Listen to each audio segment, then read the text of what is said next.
Hello and welcome to the Golden Tomers Report. I am Landon Traylor. That's John Richards. He's Logan Traylor. We're talking some Notre Dame football late July. It's almost time for some Irish football. By Samauja, inside the 20, inside the 10. He's going in. Notre Dame has scored. Go. You will be that driving force to motivate those coaches and those players to beat Southern Cal. Notre Dame is relevant again. The 20, the 10, five, rocket touchdown. Notre Dame is number one. It's a game of who's going to flinch first. We know that it won't be Notre Dame. Hello again, everybody, and welcome back. Here we are. It is currently July 30th. Tomorrow will be officially 1 month away from Notre Dame at Miami. So the Irish, they're coming off of a 14-2 national championship runner-up season. Obviously wasn't the outcome we wanted in the national title game against Zero State, but it was obviously a phenomenal year. However, JR, it's time to move on to 2025, and it's shaping up to be a big year for Notre Dame. Wow, is it good to be back or what? I mean, I've been waiting for this for a really long time. Yeah. Coming off our best year since 1988. I was just telling my sons about an hour ago at the barbershop because my son is salty that we came up short. Said, listen, buddy, you're spoiled at your age, let me tell you. But now we get to kick it off with Catholics versus convicts. Are you kidding me? Like, no kidding. I'm giddy up right out of the gate. I don't know if I can wait another month. Let's go. Yeah, I know. I'm ready. I wish it was tomorrow. Like, I wish I could be sitting. I'm 21 now, so I could say this. I wish I was sitting with a beer on my couch, getting ready to watch Notre Dame at Miami on a Sunday night in South Beach. That's going to be electric. Logan, obviously 2024, great season despite that Northern Illinois loss. I mean, you said it best last year, I think. That loss was the best thing to happen to this team. It was a great year, but 2025 put everything last year behind us. Let's focus on Catholics versus convicts, because Marcus Freeman said a couple weeks ago, oh, I don't care about 12-0. We want to go 1-0 each week. Yeah, no, you got to build off the success that you found last year, and what a great way to start it. Like JR had mentioned against Miami, you and I aren't old enough to experience, right, kind of the rivalry that entails. I remember 2012, we went with Grandpa Bob to Soldier Field to witness them play Miami in Chicago. And then obviously the last time we played them, I think you and I were sitting on the couch together, dreading that game. So it's exciting. It's exciting, like you said. It's that time of year where you're starting to wish the heat would go away and you're ready for some 40, 50-degree football weather and maybe having a few adult beverages included in it. But like everyone else said, I'm so excited. I mean, I think that there's a lot of expectations this year, which is justified. But when's the last time we went in confident that, this team had the expectations that we have for them? And, it'll be interesting to see if we can reach them. Absolutely. It'll be very interesting to see if we can reach them. Now, you're absolutely right. Notre Dame has a marquee matchup in week 1 yet again. You go back to 2021. We open up the year at Florida State on Bobby Bowden's recognition night. They inducted him into the Florida State. They renamed the field after him. In 2022, we go on the road to take on Ohio State. In 2023, we played Navy in Ireland. That was still a big game, Ireland, Notre Dame, Shamrock Series, I believe that was that year. And then last year, of course, at Texas A&M. And this season, you are at Miami. So, JR, Notre Dame is not backing down to the marquee week 1 matchup to put everybody, to have the spotlight shine on them in week number 1. Always like to see it. We'll go anywhere. We'll play anyone, anytime. I love IU, but I'm not running from Virginia. Let's play whoever you can. And we got no break. We got A&M right after. Yeah. And let's look at years down the road. We got some other big games coming up. We got some SEC opponents on the table. I think Boise State this year, right? Yep. Blue Boy. Yep. You know what happened to little boy Blue. We'll leave that one there. But let's get it going with the convicts. Absolutely. Right. What's their coach's name? What's that guy? Mario Cristobal Cristobal. with the He was right. Schmedium. He was a participant for Catholics versus Convicts. He knows what this is about. He's Really? probably crooked like the rest of them. So Gosh. we'll go down there. We'll pack their stadium. We'll kick their ass, and we'll be 1-0. Yeah, listen, a little different tone from me, particularly in GDR this year. I'm going to make it a point to try and tick off as many fan bases as we can, especially coming off of Penn State and Georgia. Man. All we got is 0 State, but Penn State, they're so salty right now. Every day on social media, boards, we hear it all. Convict fans, wherever you're at, I know you're very few out there that you don't sell out the stadium. Maybe you put a couple grand in there. We'll come down there and fill it for you. Yeah, you're right. Last year we tended to piss off a lot of fan bases, especially in the college football playoff. We pissed off IU football fans who have apparently spawned out of nowhere, and then we pissed off Georgia fans. We got a lot of comments on that video, and then of course the Penn State Tickle Me Sandusky crowd who got offended by all that stuff. But nonetheless, Logan, you said it best. We've only seen Notre Dame play Miami in 2010, 2012, 2016, and 2017. JR, we can talk all about this in the Miami preview, but this rivalry needs to be back. And what better way to kick it off on a Sunday night? Prime time. No other game is happening that entire day. The whole entire nation is going to be watching Notre Dame renew their rivalry with Miami. It should be a blast. And, I hate to say it, that place is going to be a madhouse. It was a madhouse when we came down there in 2017. They whooped up on us. And it's still at the time where the fans still think they're good and don't know they're absolutely mid for Miami. So it'll be rocking. No doubt about it, JR. Yeah, it will be. You're right, though. The temperature of the rivalry has certainly shifted from what it was back when I was at Catholics versus Convicts in, the early 90s. Unfortunately, we went down there with BK. He had his way. We knew what was going to happen there. And, I think we stand alone on that Sunday night, right? Mm-hmm. Yep. So let's dial up the heat, turn it up a notch, go down there and let everybody know that we got the same goals this year. Mm-hmm. We're not going to slow down, but you got to come out strong. And we got a lot of storylines that we got to get into. It's not like, we're bringing back the same team. We're bringing a very different team. And so is Miami. They don't have Cam Ward. I know it's a preview show, so I don't want to go too far, but the rivalry is special. You asked me a couple of weeks ago, what's the Miami rivalry like? I still think it's the greatest. Just I may be partial to that because of what I witnessed in '88 and the kind of demeanor that took on itself. It was a raging giant. So we'll see. Yeah, we will see. Logan, last year, the story of week one, Notre Dame at Texas A&M, Marcus Freeman going in, freaking fired up, pumping up the crowd, yelling at the crowd. You think he'll do the same thing at Miami? Ooh, showing the same emotion? Yes, I think that's Marcus. I think that's our head coach. It's as a coach, you're always trying to figure out ways to find success, figure out what got you here, what you needed to improve on from last year. He says it all the time. You're evaluating everything. So I think that there's going to be a chip on everyone's shoulder because if you listen to the media, you know that we're not going to be the team we were last year. We haven't figured it out at quarterback yet. We've lost a lot of guys, like so on and so forth. I think that as a coach and as a program, that's going to motivate you. And he says that he wants to build a program that's consistently, thriving to be the best and wants to bring a championship back to South Bend. So I think that motivation in itself, when it comes to game time, especially in that scenario, he'll be ready.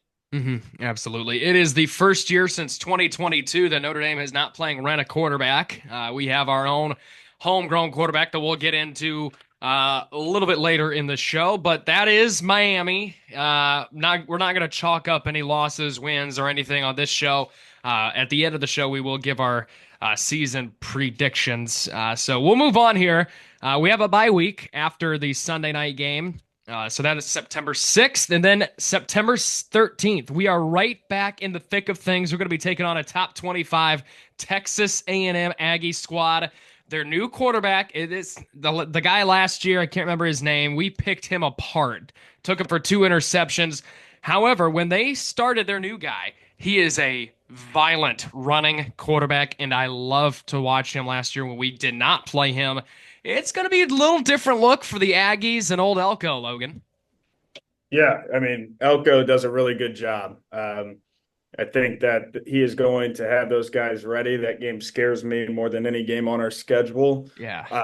But, Elko's figured it out, towards the end of the last year. It felt like that A&M, had a couple, obviously they dropped one to us, but, they're going to be ready to go. They get a lot of guys back. They figured out their quarterback situation. It's another year under, him and Elko and his staff. So, A&M's going to be good. And, it's something that is obviously exciting with Elko having Notre Dame ties, seeing him find success. I think that, it is going to be a really, really good game.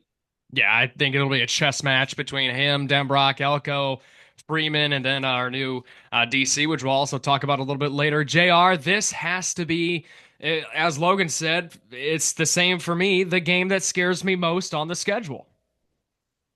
I don't think it scares me the most. It's certainly a dangerous game, but I don't think it scares me. Maybe for a different reason. I think it's nice to have that bye week in between, coming off of what's going to be a physical, probably hot, emotional game. And if you win that game, there's always the potential for a letdown there. We always talk about the spot. So you kind of diffuse that a little bit with the bye in between, but make no mistake about it.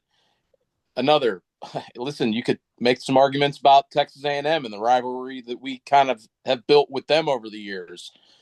So 2 strong opponents right out of the gate. We got to be ready to go. Can we get to 2-0? Let's hope we're not 0-2. That would be a travesty, but however, the thick of the schedule there, it kind of eases up a little bit towards the end of the year. So, like last year, if we do drop one, it's better to drop it early than late. And then after Texas A&M, it's a home opener night game.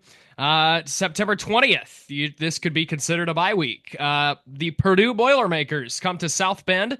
The drum will be banned. This is a 3:30 p.m. ball game on NBC. Not going to spend too much time on this one.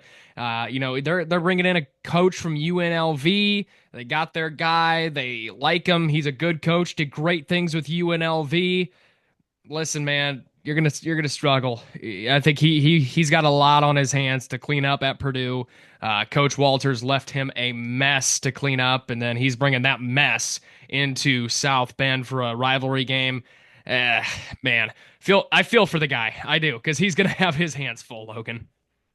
Yeah, I mean, that is a complete dumpster fire. Probably going to be the worst team in the Big Ten. Another game that you look and, honestly, it's kind of sad. Purdue's kind of like that Northern Illinois kind of vibe to it. They're the worst team on our schedule. Can never say it's a bye week after what we've experienced the last three weeks. So I will not say that, but definitely a mess. Definitely a mess in that conference. It's gonna take some time to rebuild. Yeah, especially at the mega conference. JR, you said it last year. Purdue's always been the 40-7 ass beating. Yeah, now you might need to bump that up to like 56-7 now. But listen, they've got a competent guy in there who's at a place before. It might take him a little bit of time, but I suspect it's not going to look like last year. Yeah, I think they're going to be competitive. Yeah, and remember what we were coming off of last year. We were saltier than make us. So right. Yeah, I think he's going to find success there, but it will not be this year. After we beat Purdue, we head on the road September 27th at Arkansas. Nooner on ABC. Now, if this was a night game in Fayetteville, I would be a lot more scared of this ball game because Arkansas at night, they've tend to pull off some more upsets. Like last year, I know they knocked off Tennessee. They've knocked off a lot of other opponents at night in that place. However, it's noon. Those college students down south, they don't have much time to get their drinking in before a nooner. So, JR, first time we've seen us play Arkansas on the road, noon game on ABC. Once again, another national television game. All eyes will be on the Irish this day. Yeah, I think that kind of negates that 7 o'clock night game theory a little bit with Notre Dame showing up on your doorstep. Yeah. They're gassed up and ready to go. What's the weather going to be like down there? What are we going to be? Are we going to be 3-0? Or are we going to be 2-1? What do we look like? This Right. has the potential to be. Trap game. I think we're going to learn a lot about ourselves in the game like this. Kind of a place we've never been before. You know they're going to have upper echelon talent just because it's an SEC game. It'll be our second SEC opponent on the schedule. So it's an important matchup, and I wouldn't sleep on the Razorbacks. I would not want to sleep on Pig Suey.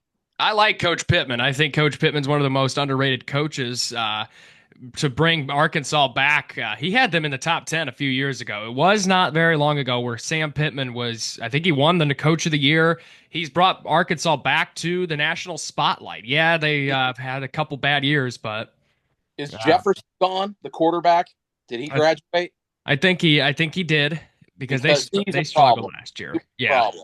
They struggled last year, so I believe he did. And then, let's hope, Logan, Sam Pittman in his interviews after a big win has always said, Coach, how are you going to celebrate this one? Well, I'm going to go home on the couch and celebrate me with a few cold beers. Let's hope it's Marcus Freeman having a little cold beers after winning in Fayetteville, right? Yeah, no, but I agree with JR. It's going to be a new environment for our guys. Like you said, you don't know what the weather's going to look like. This was a team that lost some games last year that probably shouldn't have lost. Right. Also beat Tennessee, and I think lost by 10 to Texas, if I remember correctly. So they're going to be competitive. They finished 7-6 last year. Like JR said, the talent level is going to be a little different. You have a mediocre SEC team, which is probably an above average team in any other conference. So it's definitely a challenge for us to see if we can go in there and pull that one out. I'm really excited for this one. I like games like this. It's a new opponent for us. Like I've never seen us play two SEC schools in one season, and we're going on the road to take on Arkansas, a team that I don't think we have ever played in our history. Obviously, two SEC teams. Yeah. I'll do you one better. Two SEC schools within 2 weeks. I mean, we get a gap, SEC school, gap, SEC school. So I'm excited for this one. Excited to watch this one. Wish I could go to this one. Then we return home after Arkansas, October 4th against Boise State without Ashton Jeanty. This is at 3:30 p.m. on NBC. Interested to see how Boise State looks this year. They got a phenomenal head ball coach. However, they don't have a Heisman running back like they did last year, Logan. Yeah, this stretch right here for me with Boise, not to jump ahead, Boise, NC State, SC, I think is going to be the most important part of our schedule. Boise's another one. Like, you just don't know, you take away a Heisman candidate, you don't really know what they're going to look like. They're going to have another one? I mean... be able to hand the ball off 30, 40 times. You don't know. So look at it initially, it's like, oh, yeah, it should be a win. But, with a lot of these teams, you can throw Arkansas in there. Like, they're competitive all year last year. They might have some changes schematically. Who knows? But it's going to be competitive. And that's where it's just like, are we good enough? Are we going to be good enough this year to be able, no matter who we're playing, to finish our opponent? Because during the stretch, like, you look at it, like, Notre Dame's probably better than Boise State. Notre Dame's probably better than Arkansas. Are we going to be able to perform at that level to prove that? Is the question. But good thing it's at home. I like it at home. Yeah, instead of that Smurf field, right, JR? Little Boy Blue. I can't wait to use that one when we play them. I've been sitting on that one. They're the new BYU this year. Interesting. Interesting.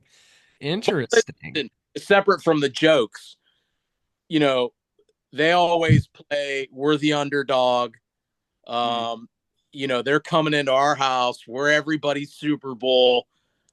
And, like Logan said, this is a dangerous stretch here. I would add Boston College to that 4-game run there too. Yeah.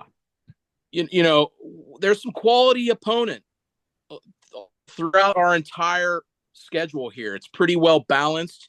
You've heard some of the guys, at Barstool talk about our schedule this year, and Yeah. we've kind of turned the narrative a little bit, I think, with our performance and our scheduling. You can't really, there's no cream puffs on there, really. There's not. There's no Kennesaw States. Right. There is no Indiana States, Kennesaw States, Old Right. Dominicans. I don't see Akron on here. I love the Zips, but, they like to go to Columbus. Yeah, they do. They do. All right. We'll move on. October 11th, NC State. We have to play 5 ACC schools per year. This has always been a game that Notre Dame likes to play against NC State. We played them in 17, we played them in 18, we played them in 22, 23. We always seem to be playing NC State. I like this game. I like playing NC State. They're always a competitive ACC team. Take that for what you will, JR, because the ACC is, about the ACC, but they're still a competitive team with another competent coach who I have tremendous amount of respect for. Yeah.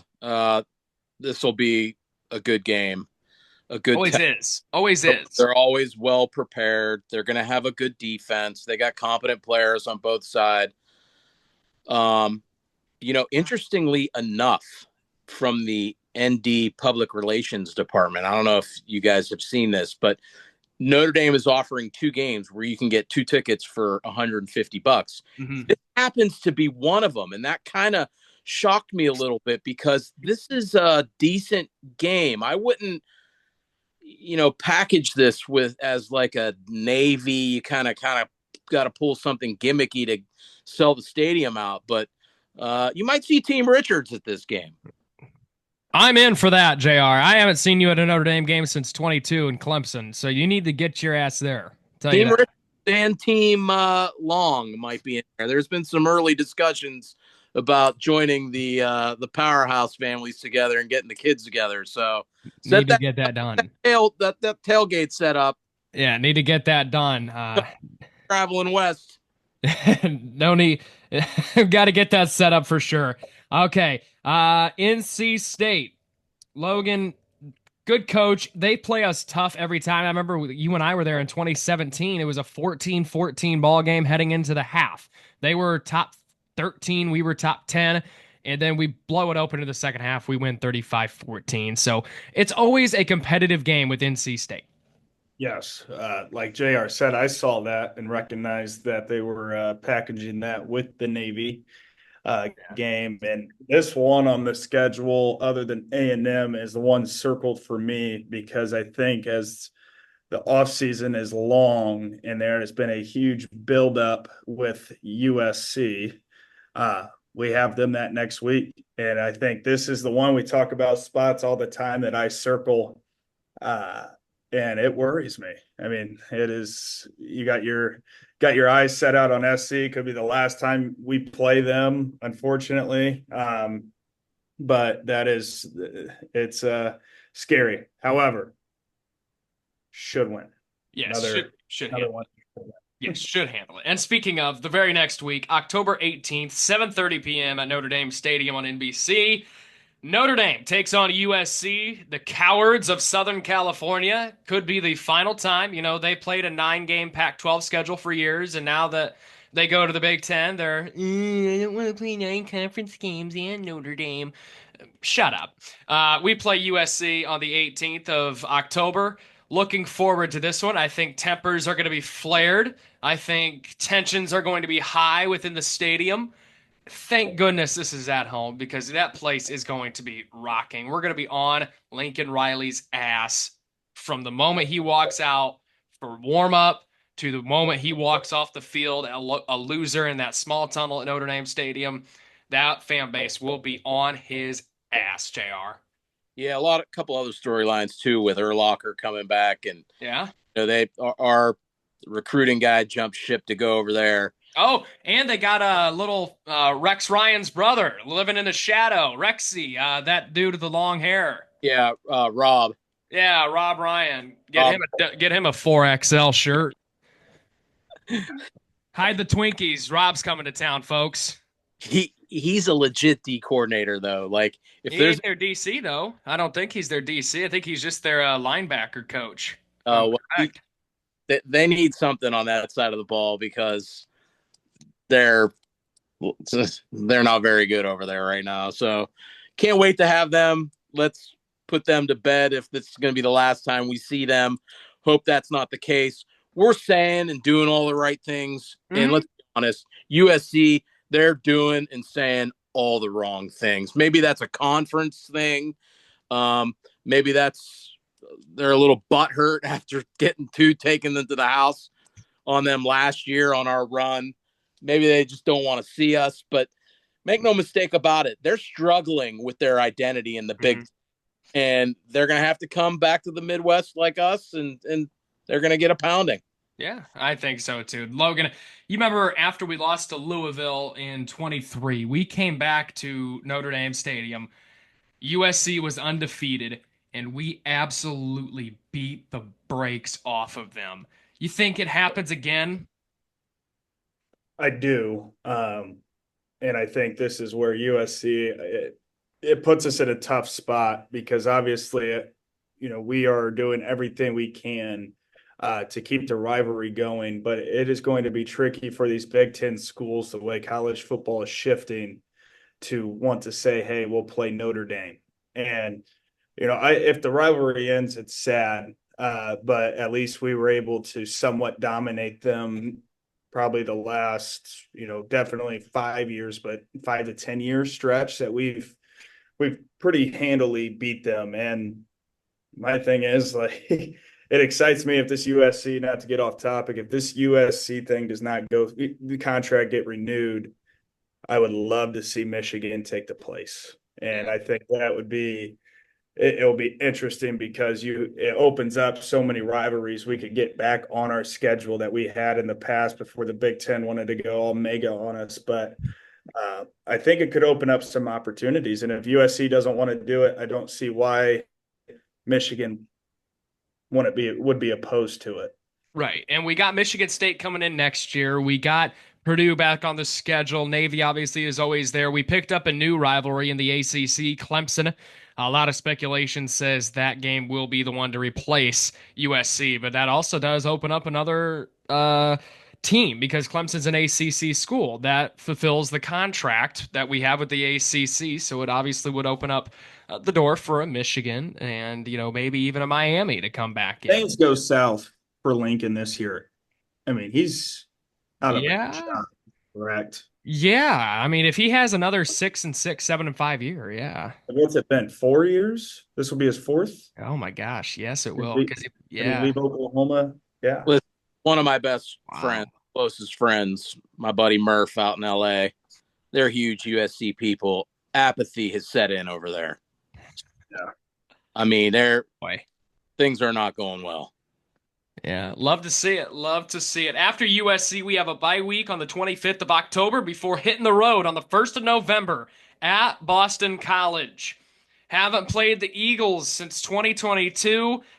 It's always a tough game going to Boston College. Good rivalry here. We got the two Catholic schools in power football here in America, and they're going head to head. I love this game. I always love seeing Boston College on the schedule for some reason. It's going to be smash mouth, run the damn ball, good game football, Logan. Yeah, like you said, I love this rivalry for some reason. Golden Tate had a lot to do with that when BC came to Notre Dame one year, and he had that catch to seal the deal. And ever since then, the game was always on ESPN when Mm-hmm. we got to Boston, and it was fun as a Notre Dame fan in my younger years, being able Yeah. to watch Notre Dame on ESPN, which was pretty rare because we were always kind of shitty Yeah. growing up. So I love this game. I love this game. It's a rivalry game. It's a trophy game. It'll be a fun time. Thinking about going to this one actually. Yeah, this is one I had circled on the calendar as well for potential. You know, Boston College came to Notre Dame one time. They had a top 10 team, maybe even a top 8 team. Good quarterback, and we upset them at home. I believe that was 2011 right there, senior day. Nonetheless, JR, Boston College, good rivalry. They're putting together something here. I'm scared for this one. They got, what's his name? Little Bill O.B. Yeah, listen, I was in the stadium in '93. Yeah. Coughlin came in here with, I think, a Hasselbeck. You know, we had Derek Mays, we had McDougal, Becton. We fell down. Goofy things happen in this game. Mm-hmm. You never know what the weather's going to be like in mid-November. You're traveling east of Boston. Everybody's over there gassed up, feeling good. You're going to get a Boston special out there. So, Oh, yeah. The night game. Dangerous. TBA.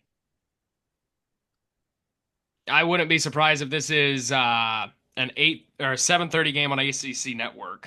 Yeah, to be honest with you. it's been left open. Mhm. A couple of our games have. Yeah. Yep. And after we take on Boston College, and we head home to take on Navy on November 8th. This is rare. This is weird. Not sure if I like this. 7:30 p.m. on NBC. Kind of weird. Kind of odd. It's going to be a sellout. I can tell you that, Logan. Yeah, it'll be I saw that too. It was a little weird, but I like it. You know, it's obviously the Notre Dame Navy game is tradition. I'd probably argue it's a piece of our program. So should be a win.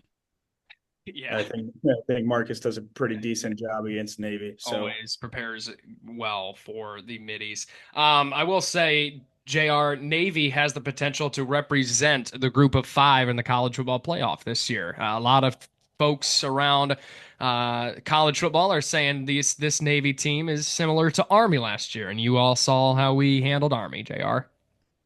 Yeah, you can tell that they're trying to promote the university. We put them in a prime time spot, promote the academy. I'm sorry. It's a night game, NBC. Everybody's going to be gassed up.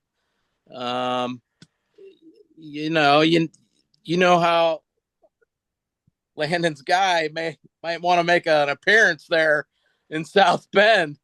Things are going well for the military right now, so you never know. Could be a big night in South Bend. Could be. It's peaceful. Shalom. We can't get through an episode without JR saying shalom. But yeah, Navy night game. You're right. Should be a win. And then, ladies and gentlemen, for the last 3 years on this show, I have been nothing but mean to this particular team because of this particular individual. November 15th at Pittsburgh, Heinz Field, Pat Narduzzi, Mr. Notre Dame should join a conference or get out. Mr. We can beat Notre Dame if they were in our conference. Mr. Notre Dame hater himself, Pat Narduzzi, and the Pitt Panthers going to get another ass whooping at Heinz Field, JR. Uncle Pat. Lando. Uncle Pat. This guy gets me fired up. Make fun of it all you want, though, but there's a lot of roots in this game, too. Yeah, I know. Had a tendency to come into our place, and they play us tough, and we go there, and funny things happen. Again, quality opponent. We don't know how they're going to shake out. Kind of surprised he's still there, right? We kind of thought he might have last year. Yeah. But he's a competent coach, contrary to what Lando may say. Pitt. There. A lot of memories there. There's a lot of. Yeah, for sure. In 2013, Notre Dame went to Pittsburgh, played a night game on ABC, still in contention for a New Year's Six Bowl at that time. We only had 2 losses at that point, and we lost 28-21 on the road at Pitt. Logan, 2012, had to come back, win it in 3 overtimes against Pitt. They almost ruined our magical season. Lost the game in 2009 at home in 3 more overtimes. So Notre Dame and Pitt always go back and forth. It's a good rivalry. Again, Logan, you're right. It's one of those rivalries you love to see on the schedule just because of the way it used to be in our childhood in the past. Yeah, no, it's another one circled for me because Pitt is going to be better. Everything that's being told is that they could potentially compete for the ACC. Um, it's dicey going into Heinz Field. It could get a little weird, like JR said. But like I said, like JR said, another capable opponent of beating us, but that shouldn't be the case. It's going in there and doing your job and getting it done. A lot of Notre Dame ties in this one, but should be good to go. Absolutely. Eat shit, Pitt. All right. And then we return home on November 22nd for Senior Day against Steve Angeli and the Syracuse Orange. 3:30 p.m. on NBC. Syracuse coming off of a 10-3 season. I have very high expectations for this Syracuse Orange team. The ACC is going to be pretty deep this year, and I'm looking forward to it. JR, watch out for the trap game here. Steve Angeli coming back to South Bend. Syracuse seems to be rocking under this guy they got. Watch out for the Orange. Yeah, weird things happen on Senior Day. Always. Quarterback. That BC game was Senior Day, was it not? Yeah, you got that quarterback coming back. Everybody loves Steve. So it'll be interesting to see what the landscape too looks like in college football that time of year. Teams are trying to position themselves to get into that playoff spot. So where are we going to be at? Where's a team like, Pitt and Syracuse? These are going to be meaningful games to 2 opponents that are hopefully, playing for conference titles for the ACC. That would only bolster our own value. So let's hope everybody's humming along. Absolutely. Logan, Syracuse, we've played them a couple times. I remember a couple of years ago, we were underdogs in the Dome. Marcus's first year. We put belt to ass to Syracuse a couple times. It's going to be a different looking Syracuse team. They were very high powered offensively last year. They knocked off Miami from the college football playoff and the ACC championship last year in the last week of college football. Yeah, it's another quality ACC team. I think obviously the SEC and the Big Ten get a lot of love, but this ACC conference is going to be super competitive. It's another storyline game. You got Steve coming in, and it's a little different, like you said, but it's another game at home, Senior Day, get the job done. Hopefully at that point we're sitting at 10-0 going into that game. And Pitt and Syracuse back to back, two quality, well coached teams. So it's going to be interesting to see where college football as a whole is at in week 10. Absolutely. And that brings us to our final regular season game on November 29th at Stanford. Now, Stanford's bringing in Frank Reich to coach them for 1 season, while Andrew Luck looks for a permanent replacement because he has been hired as Stanford football's GM, if you will. With the new landscape of college football, you're able to do that nowadays. So while Andrew Luck looks for a permanent replacement for the Stanford Cardinal, Frank Reich will be taking over as the Cardinals head coach. JR, former Colts guy, I still don't see Stanford doing much. Yeah, you don't understand what's going on with Stanford post-COVID. They seem to be trying to get their house in order, but it's sad. It is kind of sad to see how far they've fallen. They're kind of like Andrew Luck's NFL career. They're just kind of hobbling along there. Not to be too mean about it, but they look what Andrew Luck, he was humming along there. Shaw had them rolling along, and now they are almost completely irrelevent. I don't know. The Pac-12 coming back again this year, are they somehow involved in that? I don't get what's going on, but it's the end of the year. We got to go out west. It's Thanksgiving, who knows, but we should throttle them. Let's put them to bed.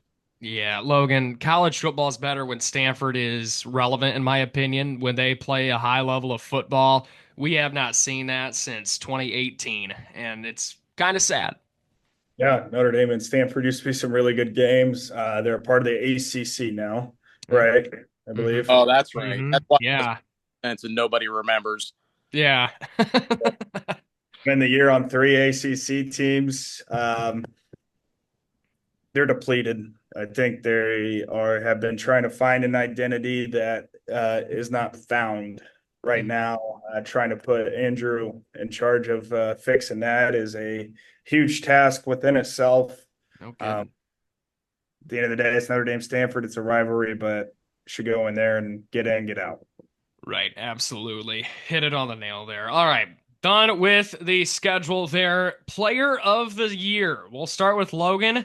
Got one player, nominate him for player of the year. We'll circle back to this on our season wrap up, which is December 2nd. My goodness. Are we doing one offense, one defense, or just one? Straight up. Straight up. The best pick obviously would be Jeremiah. I'm going to go a different route. I'm going to go Jaden Greathouse. To me, just coming out party late. We complained about him a fair amount early on, and guilty. I think he can be out. Well, I think we all are. But I think Jaden's going to have a coming out party. He's going to build on what he did in the playoffs last year, probably our best offensive weapon down the stretch. Had a great game against Ohio State. So my pick is Jaden Greathouse. Jed, who you got? Funny that coach go to Jaden Greathouse, because that was going to be my pick after the obvious Jeremiah Love. So from one coach to another, that's a sound, sturdy pick there on Greathouse. But boy, did he blossom there late. Penn State and Ohio State, man. Woo. Yeah, certainly a good pick there. He also had another fantastic lacrosse season, did he not? Faison. That's Faison. Right, Faison. You said not Greathouse. Love is obviously the easy pick there. I think 24 is going to have an impactful year. I'm going to go the defensive side of the ball, though. I think Bowen is going to be a key guy. And I also think that Young is being grossly overlooked. He is a freak of a guy to have on your defensive line. Yeah. So I'm going to stick on that side of the ball. And Schuler is also another guy you could look at being the veteran of that group. But I'm going to go Bowen. I am going to go and say Jeremiah Love. And I'm going to say that Jeremiah Love wins the Heisman Trophy. Oh. I don't see anybody stopping this kid. There's going to be phenomenal players this year. Garrett Nussmeier from LSU is going to be up there as well. But I think Jeremiah Love is going to win the Heisman Trophy for Notre Dame this year. Book it. This date, July 30th. Book it. Book it, book it, book it. I placed a bet on Mendoza at IU to win the Heisman. And I really want Love to win it. I just think that the way that they use their backs, I'm not sure the usage is going to be for him to garner that kind of recognition. The Ohio State stud, Jeremiah Smith. Yeah. Never know. You know me. I'm one for bold predictions. Certainly a pick. I mean, you can't go wrong there. Yeah, right. Underrated player of the year, Logan. There's so many. Going offense, I would say Aeneas Williams. Ooh, yeah. So I'm going to get two. I'm going to go Leonard Moore. kind of. Yeah. God damn it, coach. Well, we know what JR is going with. Well, no, I'll go young because Okay. Yeah. grossly under Underappreciated. Yeah. uh, Yeah. look at him on special teams too. I mean, he is just a load. You can't block the man. I'm gonna go young. I am going with Jaden Osbury on the defensive side of things for the Irish. I think he's going to have a under the radar phenomenal year for the Irish. Our wide receiver core, I am looking forward to seeing for the first time in a while. You think of Notre Dame, you think of tight ends. I'm more excited for the wide receivers. We got Jordan Faison, Jaden Greathouse, and Fields obviously going to be up there. Jalen Fields in there. And the tight ends, we got Eli Raridan and Cooper Flanagan. That's going to be a nice little dynamic duo. And on the defensive side, we got Sneed, Traore, Gray, Schuler, Tay Johnson, and Leonard Moore. I think this is going to be a fun year for the defense. I think we're going to be defensive driven yet again, but have a high powered offense and another solid offensive line. I mean, Notre Dame has always been known for their solid offensive line. I think it's going to be a little bit better than last year, quite frankly. Now, that brings me to the quarterback discussion because there is still a lot to be said. There is a lot to be played out until August 31st. We have CJ Carr and Kenny Minchey. Regardless of who gets the starting quarterback job, one of these kids is going to make their very first collegiate start on the road in a sold out, very hostile, nasty environment. JR, who do you want to see get the start in South Beach on August 31st? I want Carr to start and be our quarterback. But I want to back up to your offensive line first because I think this is going to play a part in the quarterback decision. I don't know if we're going to be as good as we were last year. We got a key injury. We've got a center defected down to Bloomington with the SIG in Mendoza. We got some moving pieces and parts. We might need that athletic ability of Minchie somewhere along the line. I certainly think Carr is going to turn out to be the better quarterback. But I don't want to just bypass and sleep on Minchie because he always seems to have been and still is sort of an afterthought of all of the quarterbacks that have been kind of pushed back for these 2 years while we've had, Lord Helmet at the Redskins and Riley Leonard. So it'd be interesting to see how much development they have put into Minchie, because from all accounts, he's pretty athletic and he's got some wheels.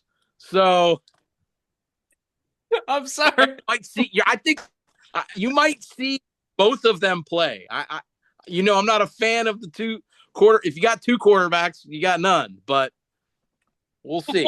Lord Helmet. Lord Helmet. I'll never forget, JR. We lost to Clemson. You said he has been demoted to South Bend Samuel. He has lost his privilege as Sam. Lord Helmet, he's still collecting an NFL paycheck, so he must look good in those Dove for Men ads or something on the East Coast around there in the DC metro area, Lord Helmet. Oh, God. We're back, baby. We are back. All right. Logan, CJ Carr, Kenny Minchie. I'm going to, so JR, I've been taken from you. You just took from me. We're even. I think they're going to go both. I think CJ gets named. I don't like the idea of both. But I also like the idea of us knowing that we're going to find out how good Marcus Freeman and his staff is at developing the quarterback position. And I think that, if it is both and they feel it's both, great. If they choose one or the other, I would want them to choose CJ just because everything you read, he's got the better arm, but he's not as athletic. We haven't had a quarterback that can throw the ball downfield accurately. And, from what you read about what CJ has done in the spring, and then, over the course of his career, he had the elbow injury. So that kind of affected, some of his development last year. But I think that if we're able to, week by week, continue to get better leading up to Miami, I'd like to see CJ out there. But if it is both, it's both. And it never typically works out, which is a red flag for me. But the staff's got a unique way of doing things. And we've criticized that as well. But, it worked. So, we'll see when the time comes. But I would put my money, if we were to bet it, I would put my money on CJ. Yeah, absolutely. I want to see CJ Carr. Dylan has some concerns that we are going to do the two quarterback system. So his prediction's coming up soon. But he is extremely worried that we're going to do the two quarterback system first game of the year and have another disaster. He's worried about, like we did in week number 1 in 2016. Now, can I add on to that? Yes. We have one of the best running back rooms in the country, if not the best. And just turn around and hand the ball off. Our wide receiver room, I think, has been very overlooked, which it's justified. We've had the worst wide receiver room in the Power Five, in my opinion, in terms of development, in terms of talent. I think, bringing in Fields from Virginia is another weapon. And bringing in the Pauling kid that we haven't talked about from Wisconsin, he adds another depth piece to this wide receiver room that we haven't had. And I think there's a lot of weapons that Denbrock can get creative. We have the best offensive coordinator in the country. So there's a little peace of mind with the way our staff's going, no matter who's at quarterback. Our wide receiver room has drastically improved. Our running back coach left last year. We come in and get another stud. He's killing it on the recruiting trail.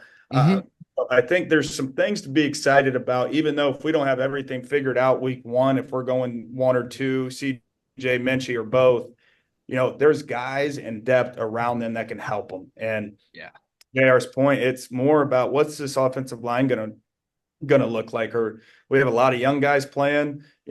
Anthony Knapp is back. He's started every game for us last year, I believe. The Jagasol injury hurts, but at the same time, that's another room that there is a ton of depth. We've proved that. We move guys from certain positions. And so there's a lot of questions, but there's also a lot of good things going on, and some of them are good problems to have. Yeah, you're right. It is a really good problem to have, Logan. Yeah. Let's get to brass tacks here. What does the offense look like in 3rd and 1? 3rd and 2, even 3rd and 8, where you're not sure of pass, but you got to be leery of the quarterback draw on the legs? Denbrock loves that. So to Logan's point, I think there's a nice comfort and safety net in having Denbrock.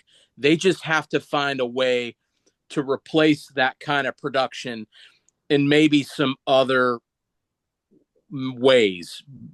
If that's Minchie, that's Minchie. It's not going to be Carr.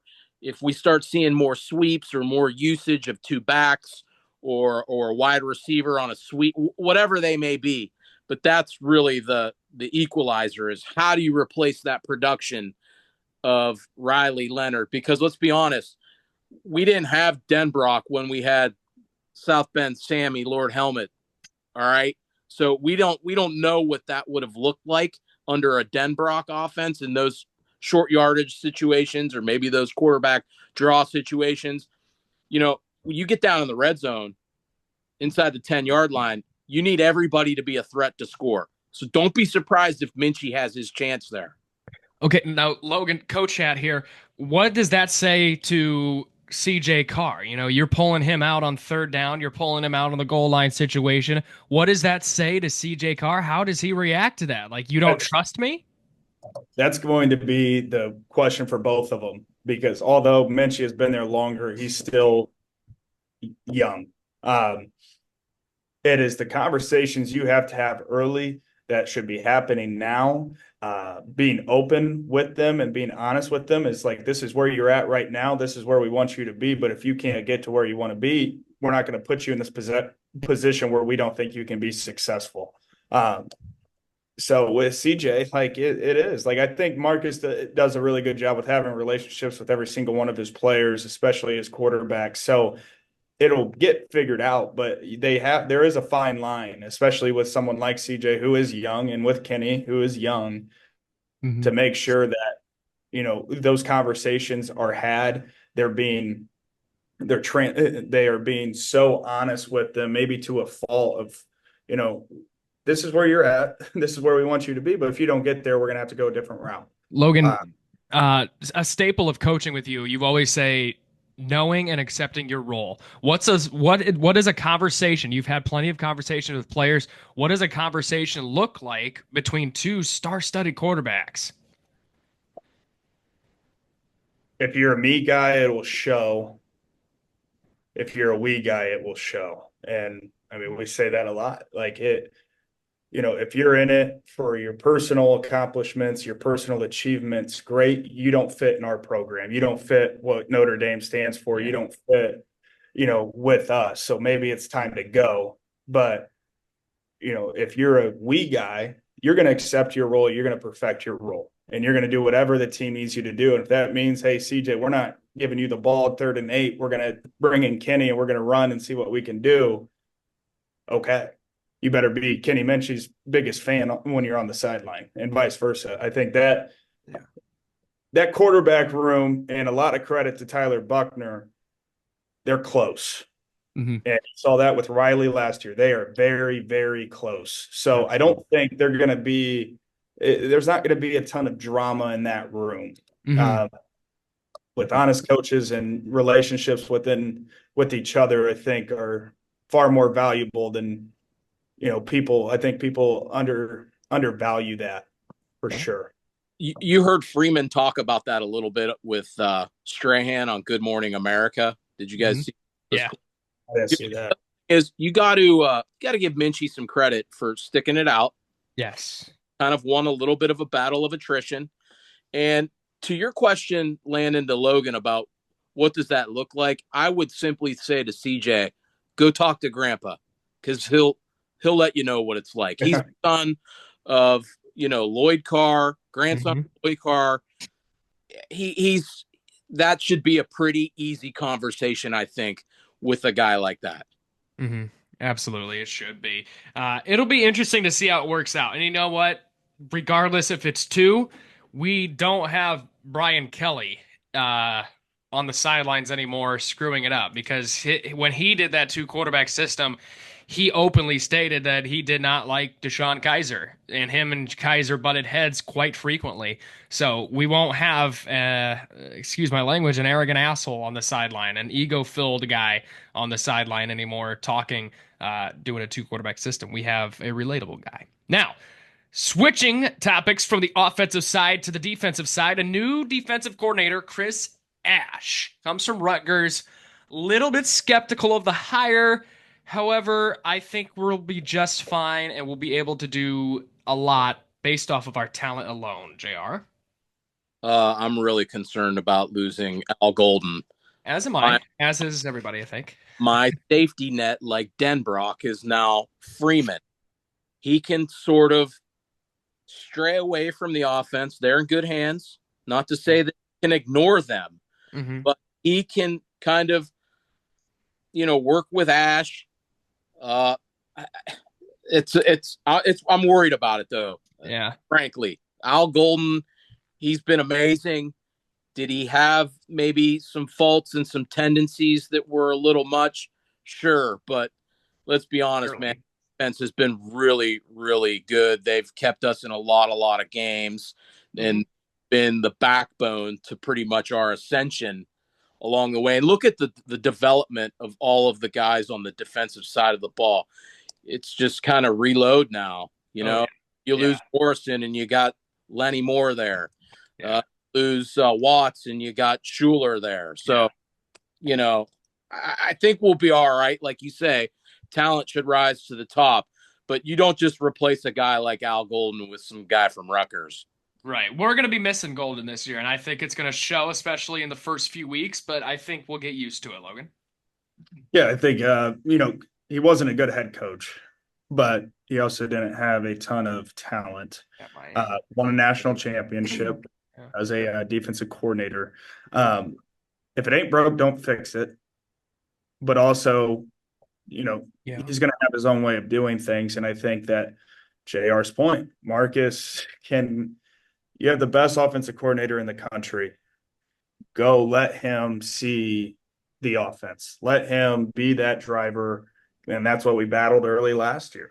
Like you felt like Marcus was just kind of restricting Denbrock in a way, or it's just like, all right, let Mike go. Let Mike, see things his way. If he screws up, he screws up. But that defense, you can kind of put your hand on that and make sure those wheels are still turning. And there's so much talent and there's so much young talent that it'll be very hard to mess up. I think it feel more collaborative this year with Mickens, Ash, Freeman than it is going to be Golden. Let's just hope Ash can count to 11.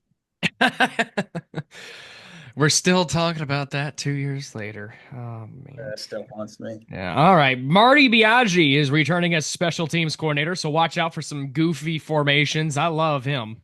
Another thing I have to worry less about. Yeah, exactly. And then we got Mike Brown in charge of the wide receiver core. Guys, this should be a really fun year. I'm looking forward to it. No MAC teams on the schedule. Just putting that out there. Just thought I'd say that. Logan, prediction on record for the end of the year.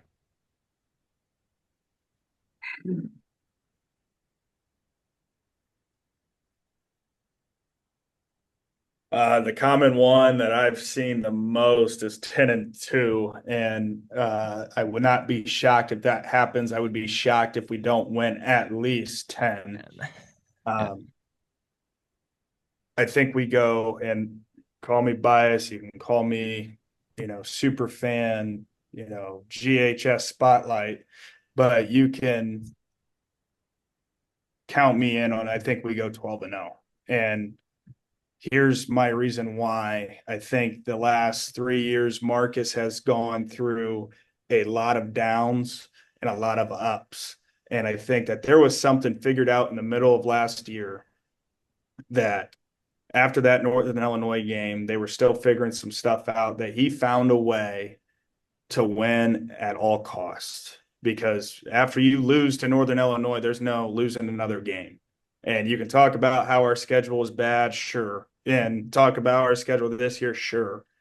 But there's a lot of guys in that locker room that had to go through that pain of Northern Illinois. That staff went through that pain of Northern Illinois. I don't see a letdown. Now, A&M scares the hell out of me. It reminds me of Oklahoma in 2013 when they came to us after we beat them at their place. That NC State game scares me. But at the end of the day, I think we have one of the best programs that is consistently skyrocketing up. And I think we proved that last year with the run we had. And give or take, there's only one we got to find a way to beat, and that's Ohio State. I think all the programs that are listed on our schedule this year, all the teams that are listed on the schedule this year, we have proven that we are better than every single team on this schedule. Now, am I saying the national championship? No. Not yet. That's way too early for that. But looking at our schedule, we'll find a lot out about ourselves in Miami. We have the bye weeks in place that I think are great. We get that bye week after Miami to prepare for A&M. Mm-hmm. And, it's about having the maturity in that locker room week by week, no matter who you're playing, Purdue, NC State, USC. It doesn't matter that they're locked into that week. And figuring out a way to win each and every week. So, safe route would be 10-2, a little 11-1. I would probably consider safe, but realistic. I'm not going to say my pick's realistic, but I'm going to go 12-0. Yeah. Could definitely see that. JR. We are one of 3 or 5 schools that right now is favored in every game on the Mm-hmm. I don't think 12-0 is out of the question, but I'm going to go 10-2. I think we slip up somewhere along the way, maybe to somebody that we don't think we should lose to, and we just lose one to somebody quality that maybe we should lose to. I think it's going to be really difficult to just insert a guy who's really never seen the field at the quarterback position right out of the gate against two elite programs. A&M's going to have an elite defensive scheme cooked up for us. And again, I also think that the change at defensive coordinator is also something that is not just going to be so easily overcome. With that said, those two concerns, I don't see us going 12-0. I think you guys have heard me talk about this. The demands of being a student athlete at Notre Dame are so strong, and I don't want to go 12-0. You saw what happened to Oregon last year. They went 12-0. I think it behooves a team to have a little stain on their resume to keep them motivated. Not saying we want to go out and lose X amount of games to keep us hungry. But certainly it's hard to get to the top and stay at the top. Yeah, we got a little extra juice because we didn't finish the job, but it's not so easy. I definitely think we get into the playoffs at 10-2. I'm going to stick with that. 9-3 would certainly feel like a disappointment. And at that point, you're really trying to lobby to get into a playoff against. At 9-3, I would then start to consider maybe a mediocre schedule. Yeah, you're right. Absolutely right there. Dylan's got us going 11-1 and losing in round 2 of the college football playoff. That would be the quarterfinals. 11-1 probably doesn't get us into the top 4 either. So we would host a playoff game and lose in the second round. I have us going 12-0. Shocker. Hey, shocker. Shocker. 3-finger shocker right there. I think this team's special. I think this team's hungry. This team's special. Like Logan said, you can call me biased, super fan, super Sam, all that other stuff. You can call me anything you want. I think we are a special group of players. We're a special group. We are a really special group, and I'm looking forward to running the table. There's going to be some dogfights in there, but this team has that 2012 feeling to it. It really does. The magic, the tradition, it's back. We're back, and it's going to be a special season. Hey, before we get out of here, we're not going to see any of you guys until after week 0. We got some picks to make, and Logan is our reigning champion, I believe, or is it JR? Is it Logan or JR? Is it Logan got that. Yeah, Logan is the reigning champion, so he has the honor of going first this year. I know he usually goes after JR and he hates it. So Logan, in Ireland in week 0, we got Iowa State and Kansas State. It's a nooner on ESPN. In Kansas State.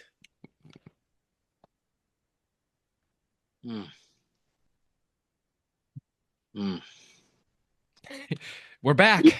Give me K-State. Yeah. JR, we're going to start a counter for you, by the way. Read that back to me one more time. Or who is it? Can you say that back one time? Yeah, who we got? We got I got Iowa State. Oh. What'd you say? One more time, Lando? Yeah, one more time. I got Iowa State in the upset in Dublin. Last one, it's a loaded slate week 0. I didn't bother putting in the Hawaii-Stanford game or the other, I think UNLV. Houston, Western Kentucky? Yeah, exactly. Fresno State at Kansas, 6:30 p.m. on Fox. Kansas breaking in their new stadium. I'm going to give me the Jayhawks. 13.5, JR. God, this is such a Fresno State game. Yeah. This is such a Fresno State game early in the year. Are our friends in Hawaii still there? Have they been tsunami'd out? Let's shalom over there to Hawaii. They all right? I haven't seen them today, but I think everything's all right with them. I think they're good. very good, very good. Um, I Kansas. This feels very Fresno like though early on though, but Kansas opening up that new dome. Listen, guys, if I drop both of these, I don't care. I'm only 2 back. That's the glory of week 0. I like the Valley in this one. Give me Fresno State in the upset. I really think Kansas is going to have a down year. Yeah. With that being said, that will do it for our 2025 Notre Dame football season preview. We are so glad to be back. We will be back on August 24th or 25th, probably the latter, to preview Notre Dame and Miami. Guys, this is it. We are in it. Tomorrow is the last day of July. We're officially a month away from college football tomorrow. So get some rest, get everything set you need to for college football season because it's bound to be a doozy. The greatest sport in America is back, and so are we, and we can't wait.